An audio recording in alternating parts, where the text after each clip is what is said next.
Hi hello friends, ಎಲ್ಲರಿಗೂ ನಮಸ್ಕಾರ. ಭುವನಗಿರಿ ಭುವನೇಶ್ವರಿ ಚಾನಲ್ಗೆ ಸ್ವಾಗತ. ಇವತ್ತು ಒಂದು ಹೊಸ ಥರದ ಮಶ್ರೂಮ್ ಪತ್ರೊಡೆ ರೆಸಿಪಿ ಜೊತೆ ನಾನು ನಿಮ್ಮನ್ನು ಭೇಟಿಯಾಗೋಕ್ಕೆ ಬಂದಿರೋದು. ತುಂಬ ಈಸಿಯಾಗಿ ಜೊತೆಗೆ ತುಂಬ ಟೇಸ್ಟಿಯಾಗಿ ಮಾಡ್ಕೊಳ್ಳೋದು ಹೇಗೆ ಅಂತ. ಮಶ್ರೂಮ್ ರೆಸಿಪಿ ಎಷ್ಟು ಈಸಿ ಗೊತ್ತಾ ಫ್ರೆಂಡ್ಸ್? ಮಶ್ರೂಮ್ ತುಂಬಾ ಸಾಫ್ಟಾಗಿರುತ್ತೆ, ಜೊತೆಗೆ ತುಂಬಾ ಜ್ಯೂಸಿಯಾಗಿ ಕೂಡ ಇರುತ್ತೆ. ಅದರಲ್ಲಿ ರೆಸಿಪಿ ಮಾಡೋದು ಕೂಡ ತುಂಬಾ ಚೆನ್ನಾಗಿರುತ್ತೆ. ಯಾವ ಚಿಕನ್, ಮಟನ್, ಫಿಶ್ ಎಲ್ಲವನ್ನೂ ಮೀರಿಸೋಷ್ಟು ಒಳ್ಳೆ ರುಚಿ ಇರೋವಂಥ ಮಶ್ರೂಮ್ ರೆಸಿಪಿನ ನಾವಿವತ್ತು ಮಾಡೋಣ. ಅದಕ್ಕೂ ಮೊದಲು ನೀವು ಇದೇ ಫಸ್ಟ್ ಟೈಮ್ ನನ್ನ ಚಾನಲ್ನ ನೋಡ್ತಾ ಇದ್ದರೆ ಪ್ಲೀಸ್ ಸಬ್ಸ್ಕ್ರೈಬ್ ಆಗಿ, ಹಾಗೆ ಪಕ್ಕದಲ್ಲಿರೋಂಥ ಬೆಲ್ಲೈಕನ್ನ ಕೂಡ ಒತ್ತಿ. ಹಾಗಾದರೆ ಬನ್ನಿ ಇವತ್ತಿನ ರೆಸಿಪಿನ ಸ್ಟಾರ್ಟ್ ಮಾಡಿಬಿಡೋಣ. ಫಸ್ಟಿಗೆ ಇಲ್ಲಿ ನಾನು ಸುಮಾರು 2 ಕಪ್ ಅಕ್ಕಿನ ಸ್ವಲ್ಪ ಹುರ್ಕೋತಾ ಇದ್ದೀನಿ. ತುಂಬ ಏನು ಹುರ್ಕೊಳ್ಳೋ ಅವಶ್ಯಕತೆ ಇಲ್ಲ, ಸ್ವಲ್ಪ ಹುರ್ಕೊಂಡ್ರೆ ಸಾಕಾಗತ್ತೆ. ಒಂದು ಸ್ವಲ್ಪ ಬೆಚ್ಚಗಾದರೆ ಸಾಕು, ಏನು ಕಲರ್ ಚೇಂಜ್ ಆಗೋವರೆಗೂ ಹುರಿಯೋ ಅವಶ್ಯಕತೆ ಇಲ್ಲ. ಸ್ವಲ್ಪ ಬೆಚ್ಚಗಾದರೆ ಸಾಕು. ನೋಡಿ, ಈ ಥರ ಸ್ವಲ್ಪ ಬೆಚ್ಚಗೆ ಮಾಡ್ಕೊಂಡಿದ್ದೀನಿ. ನಾನಿಲ್ಲಿ ಮಾಮೂಲಿ ರೇಷನ್ ಅಕ್ಕಿ ತೊಗೊಂಡಿರೋದು. ನೀವು ಬೇಕಿದ್ರೆ ಬಾಸುಮತಿ ರೈಸ್ ಅಥವಾ ಬಿಳ್ತೆಗೆ ಅಕ್ಕಿ ಯಾವ್ದು ಬೇಕಾದರೂ ತೊಗೋಬೋದು. ಹಾಗೆ ಎಣ್ಣೆನ ತೊಗೊಂಡಿದ್ದೀನಿ. ಹಾಗೆ ಮಶ್ರೂಮ್ನ, ಅಂದರೆ ಇದು ಹುತ್ತದ ಅಣಬೆ ಫ್ರೆಂಡ್ಸ್, ಇದನ್ನು ಕ್ಲೀನ್ ಮಾಡಿ ಕಟ್ ಮಾಡಿಬಿಟ್ಟು ಇಟ್ಕೊಂಡಿರೋವಂಥದ್ದು. ಈ ಆಗಸ್ಟ್ ಮತ್ತು ಜುಲೈ ತಿಂಗಳಲ್ಲಿ ಯಥೇಚ್ಛವಾಗಿ ಸಿಗುವಂಥ ಮಶ್ರೂಮ್ಗಳು ಇವು. ಹಾಗೆ 1-2 ದೊಡ್ಡ ಈರುಳ್ಳಿನ ಈ ಥರ ಉದ್ದುದ್ದಕ್ಕೆ ಕಟ್ ಮಾಡಿ ಇಟ್ಕೊಂಡಿದ್ದೀನಿ. ಹಾಗೆ 1 ದೊಡ್ಡ ಬೆಳ್ಳುಳ್ಳಿನ ಈ ಥರ ಇಟ್ಕೊಂಡಿದ್ದೀನಿ. ಹಾಗೆ 1-2 ಸ್ಪೂನ್ ಆಗೋಷ್ಟು ಕೊತ್ತಂಬರಿಯನ್ನು ಇಟ್ಕೊಂಡಿರೋದು. ಹಾಗೆ ಖಾರದ ಪುಡಿ 1 ಸ್ಪೂನ್ ಆಗೋಷ್ಟು, ಹಾಗೆ ಜೀರಿಗೆ 1 ಸ್ಪೂನ್ ಆಗೋಷ್ಟು, ಅರಿಶಿಣದ ಪುಡಿ ಒಂದು ಅರ್ಧ ಸ್ಪೂನಿಗಿಂತ ಕಡಿಮೆ, ಹಾಗೆ ರುಚಿಗೆ ತಕ್ಕಷ್ಟು ಉಪ್ಪನ್ನು, ಹಾಗೆ ಗರಂ ಮಸಾಲ ಪುಡಿಯನ್ನು ತೊಗೊಂಡಿದ್ದೀನಿ. ಹಾಗೆ ಶುಂಠಿ. ನೀವು ಗರಂ ಮಸಾಲ ಬದಲಿಗೆ ಚಿಕನ್ ಮಸಾಲ ಕೂಡ ತೊಗೋಬೋದು. ಈ ಮಶ್ರೂಮ್ ತುಂಬಾ ಚೆನ್ನಾಗಿರುತ್ತೆ. ಚೆನ್ನಾಗಿ ತೊಳ್ಕೊಂಡು ಕ್ಲೀನ್ ಮಾಡಿ ಈ ಥರ ಉದ್ದುದ್ದಕ್ಕೆ ಕಟ್ ಮಾಡಿ ಇಟ್ಕೊಂಡಿರೋದು. ಇದು ಜುಲೈ ಮತ್ತು ಆಗಸ್ಟ್ ತಿಂಗಳಲ್ಲಿ ಯಥೇಚ್ಛವಾಗಿ ಬಿಡುವಂಥ ಮಶ್ರೂಮ್ ಫ್ರೆಂಡ್ಸ್. ಹುತ್ತದ ಅಣಬೆ ಅಂತ ಕೂಡ ಕರೀತಾರೆ, ಬಿಳೆ ಅಣಬೆ ಅಂತಲೂ ಕರೀತಾರೆ. ಈಗ ಬನ್ನಿ ನಾವು ಒಂದು ಮಸಾಲಾನ ರುಬ್ಕೊಂಬರೋಣ. ಇದಕ್ಕೆ ರುಬ್ಬೋದಕ್ಕೆ ಶುಂಠಿ, ಕೊತ್ತಂಬರಿ, ಹಾಗೆ ಬೆಳ್ಳುಳ್ಳಿ, ಹಾಗೆ ಅರಿಶಿಣದ ಪುಡಿ, ಜೀರಿಗೆ, ಖಾರದ ಪುಡಿ ಇವೆಲ್ಲನ ಹಾಕಿ, ಜೊತೆಗೆ ಚಿಕನ್ ಮಸಾಲ ಅಥವಾ ಗರಂ ಮಸಾಲ ಪುಡಿಯನ್ನು ಸುಮಾರು 1 ಸ್ಪೂನ್ ಆಗೋಷ್ಟು ಹಾಕ್ಕೊಳ್ಳಿ. ಇವನ್ನು ಹಾಕಿ ಹುರಿದಿಟ್ಟಂಥ ಅಕ್ಕಿನೂ ಹಾಕಿ ಸ್ವಲ್ಪ ತರಿಯಾಗಿ ಪುಡಿ ಮಾಡ್ಕೊಳ್ಳಿ. ತರಿಯಾಗಿ ಮಾಡಿಕೊಂಡ್ರೆ ಸಾಕು, ನುಣ್ಣಗೇನು ಬೇಡ. ನೋಡಿ, ಈ ಥರ ತರಿಯಾಗಿದ್ದರೆ ಸಾಕಾಗುತ್ತೆ. ಈಗ ಇದನ್ನು ನಾನು ಒಂದು ಪಾತ್ರೆಗೆ ಶಿಫ್ಟ್ ಮಾಡ್ಕೋತಾ ಇದ್ದೀನಿ.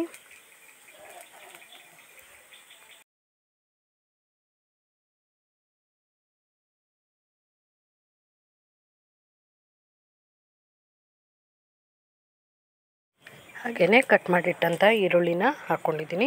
ಹಾಗೆ ಕಟ್ ಮಾಡಿ ತೊಳೆದು ಕ್ಲೀನ್ ಮಾಡಿ ಇಟ್ಟಿರೋಂಥ ಮಶ್ರೂಮ್ನ ಕೂಡ ಹಾಕೋತಾ ಇದ್ದೀನಿ. ಹಾಗೆ ಸ್ವಲ್ಪ ನೀರನ್ನು ಹಾಕಿ ಚೆನ್ನಾಗಿ ಕಲಸ್ಕೊಳ್ಳೋಣ. ನೀರು ತುಂಬ ಹಾಕ್ಕೋಬೇಡಿ, ಮಶ್ರೂಮಲ್ಲಿ ನೀರು ಇರೋದ್ರಿಂದ ನೀರು ಬಿಡುತ್ತೆ. ನೋಡಿ, ಈಗ ಚೆನ್ನಾಗಿ ಕಲಸಿ ಇಟ್ಟಿದ್ದೀನಿ. ಇದಕ್ಕೆ ಸುಮಾರು 1 ಕಪ್ ಆಗೋಷ್ಟು ಅಕ್ಕಿ ರವೆಯನ್ನು ಹಾಕ್ಕೊಂಡಿದ್ದೀನಿ. ಅಕ್ಕಿ ರವೆ ಬದಲಿಗೆ ನೀವು ಗೋಧಿ ರವೆ ಕೂಡ ಆ್ಯಡ್ ಮಾಡ್ಬೋದು.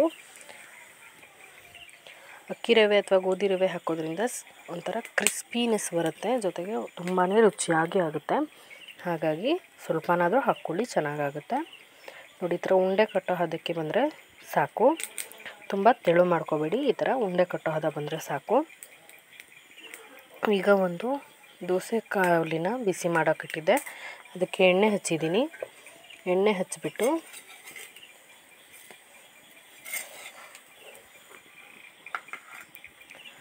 ಕಲಸಿಟ್ಟಂಥ ಮಶ್ರೂಮ್ ರೆಸಿಪಿಯ ಮಸಾಲವನ್ನು, ಏನು ಬ್ಯಾಟರ್ ಇದೆಯಲ್ಲ ಅದನ್ನು ನೋಡಿ ಈ ಥರ ಸ್ವಲ್ಪ ತೊಗೊಂಡು ಉಂಡೆ ಕಟ್ಟಿ ತವಾ ಮೇಲೆ ಹಾಕಿದ್ರೆ ಆಯಿತು. ಈ ಥರ ಪುಟ್ಟದಾಗಿ ಈ ಥರ ಹಾಕಿದರೆ ಆಯಿತು. ಗ್ಯಾಸಲ್ಲಾದರೆ ಲೋ ಫ್ಲೇಮ್ ಇಟ್ಕೊಳ್ಳಿ. ಈ ಥರ ಮಾಡುವಾಗ ಒಲೆಯಲ್ಲಾದರೂ ಕೂಡ ಸಣ್ಣ ಬೆಂಕಿ ಮಾಡ್ಕೊಳ್ಳಿ. ಇದು ಆದಷ್ಟು ಹೈ ಫ್ಲೇಮಲ್ಲಿ ಬೇಯಿಸಬೇಡಿ, ಆದಷ್ಟು ಲೋ ಫ್ಲೇಮಲ್ಲಿ ಬೇಯಿಸ್ಕೊಳ್ಳಿ. ಇದೇ ಥರ ಎಲ್ಲವನ್ನು ತಟ್ಕೊಳ್ಳೋಣ. ಸ್ವಲ್ಪ ಹಾಕ್ಕೊಂಡು ಉಂಡೆ ಮಾಡಿ ನೋಡಿ, ಈ ಥರ ಎಲ್ಲವನ್ನು ಹಾಕಿ ತಟ್ಕೊಂಡ್ರೆ ಆಯಿತು.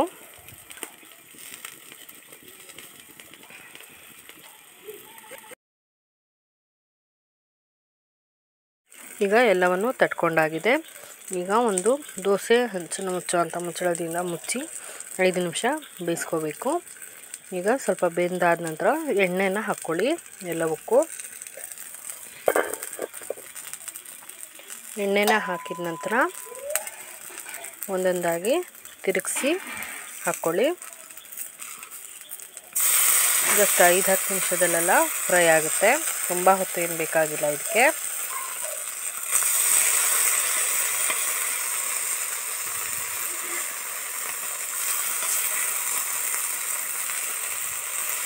ತುಂಬ ಸ್ಮೂತ್ ಅನ್ನಿಸ್ತಾ ಇದ್ದರೆ ಇನ್ನೊಂದು ಸ್ವಲ್ಪ ಹೊತ್ತು ಬಿಟ್ಟು 1-2 ನಿಮಿಷ ನೀವು ತಿರುಗಿಸಿ ಹಾಕ್ಕೋಬೋದು. ನೋಡಿ, ಈಗ ನಾನು ಮತ್ತೊಂದು ಸಲ ಹಾಕಿರೋದನ್ನ ಕೂಡ ತೋರಿಸ್ತಿದ್ದೀನಿ ಎಷ್ಟು ಚೆನ್ನಾಗಿ ಬಂದಿದೆ ಅಂತ. ಈಗ ಇದನ್ನು 2 ಕಡೆ ಸ್ವಲ್ಪ ಎಣ್ಣೆ ಹಾಕ್ಕೊಂಡು ಫ್ರೈ ಮಾಡ್ಕೋಬೇಕು. ಎಣ್ಣೆ ಹಾಕಿದ ನಂತರ ತಿರುಗಿಸ್ಬಿಟ್ಟು ಚೆನ್ನಾಗಿ ಸಣ್ಣ ಬೆಂಕಿಯಲ್ಲಿ ಫ್ರೈ ಮಾಡಿಕೊಂಡ್ರೆ ನಮ್ಮ ರುಚಿಯಾದಂಥ ಪತ್ರೊಡೆ ಸಿದ್ಧವಾಗುತ್ತೆ. ಇದು ತುಂಬ ಬಜೆಟ್ ಪ್ರಿಯ ಕೂಡ ಹೌದು ಫ್ರೆಂಡ್ಸ್. ತುಂಬ ಈಸಿ, ಜೊತೆಗೆ ಎಣ್ಣೆ ಕೂಡ ತುಂಬ ಕಡಿಮೆ ಸಾಕು ಇದನ್ನು ಮಾಡೋದಕ್ಕೆ. ಹಾಗೆಯೇ ಸ್ನ್ಯಾಕ್ಸಿಗೆ, ಊಟಕ್ಕೆ ತುಂಬಾ ಒಳ್ಳೆಯದಾಗಿರುತ್ತೆ. ಜೊತೆಗೆ ಬ್ರೇಕ್ಫಾಸ್ಟ್ಗೂ ಕೂಡ ನೀವು ಮಾಡ್ಕೋಬೋದು ದೋಸೆ ಥರ ದೊಡ್ಡದಾಗಿ. ಈ ಥರ ಒಂದ್ಸಲ ನೀವು ಕೂಡ ಮನೇಲಿ ಮಶ್ರೂಮ್ ಸಿಕ್ಕಿದಾಗ ಟ್ರೈ ಮಾಡಿ, ಅಥವಾ ಅಣಬೆಗಳು ಸಿಕ್ಕಿದಾಗಲೂ ಕೂಡ ನೀವು ಟ್ರೈ ಮಾಡಿ.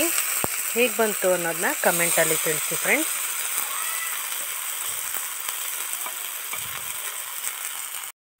ನೋಡಿ, 2 ಕಡೆ ಚೆನ್ನಾಗಿ ಫ್ರೈ ಮಾಡ್ಕೋಬೇಕು. ಈ ಥರ 2 ಕಡೆ ತಿರುಗಿಸಿ ಚೆನ್ನಾಗಿ ಫ್ರೈ ಮಾಡ್ಕೊಳ್ಳಿ. ಸ್ವಲ್ಪ ಸ್ವೀಟಾಗಿ, ಸ್ವಲ್ಪ ಖಾರವಾಗಿ ಮಸ್ತ್ ಟೇಸ್ಟ್ ಕೊಡುತ್ತೆ ಫ್ರೆಂಡ್ಸ್. ಒಂದು ಸಲ ಈ ಥರ ರೆಸಿಪಿ ಟ್ರೈ ಮಾಡಿ, ಹೇಗೆ ಬಂತು ಅಂತ ನೀವೇ ಇಷ್ಟಪಟ್ಟು ಕಮೆಂಟಲ್ಲಿ ತಿಳಿಸ್ತೀರಾ. ಈ ರೆಸಿಪಿ ತುಂಬ ಈಸಿ ಅಂತ ನಾನು ಅಂದ್ಕೊಂಡಿದ್ದೀನಿ. ನನಗಂತೂ ತುಂಬ ಇಷ್ಟ ಈ ರೆಸಿಪಿನ. ಈಗ ಇದು ಫ್ರೈ ಆಗಿದೆ, ತೆಗಿತಾ ಇದ್ದೀನಿ. ನಿಮಗೆ ಈ ರೆಸಿಪಿ ಇಷ್ಟ ಆಗಿದರೆ ಪ್ಲೀಸ್ ಒಂದು ಲೈಕ್ ಮಾಡಿ, ಹಾಗೆ ನಿಮ್ಮ ಫ್ಯಾಮಿಲಿ ಫ್ರೆಂಡ್ಸ್ ಜೊತೆಗೆ ಶೇರ್ ಮಾಡೋದನ್ನ ಮಾತ್ರ ಮರಿಬೇಡಿ. ಇದೇ ಫಸ್ಟ್ ಟೈಮ್ ಯಾರೆಲ್ಲ ನನ್ನ ಚಾನಲ್ನ ನೋಡ್ತಿದ್ದೀರಾ ಪ್ಲೀಸ್ ಸಬ್ಸ್ಕ್ರೈಬ್ ಆಗಿ, ಹಾಗೆ ಪಕ್ಕದಲ್ಲಿರುವಂಥ ಬೆಲ್ಲೈಕನ್ನ ಕೂಡ ಒತ್ತಿ.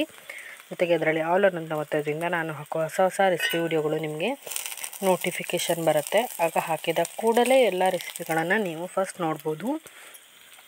ಮನೇಲಿ ಒಂದ್ಸಲ ಈ ಥರ ರೆಸಿಪಿನ ಟ್ರೈ ಮಾಡಿ. ಟೀ ಜೊತೆಗೆ, ಊಟದ ಜೊತೆಗೆ ಒಳ್ಳೆ ಟೇಸ್ಟ್ ಇರುತ್ತೆ.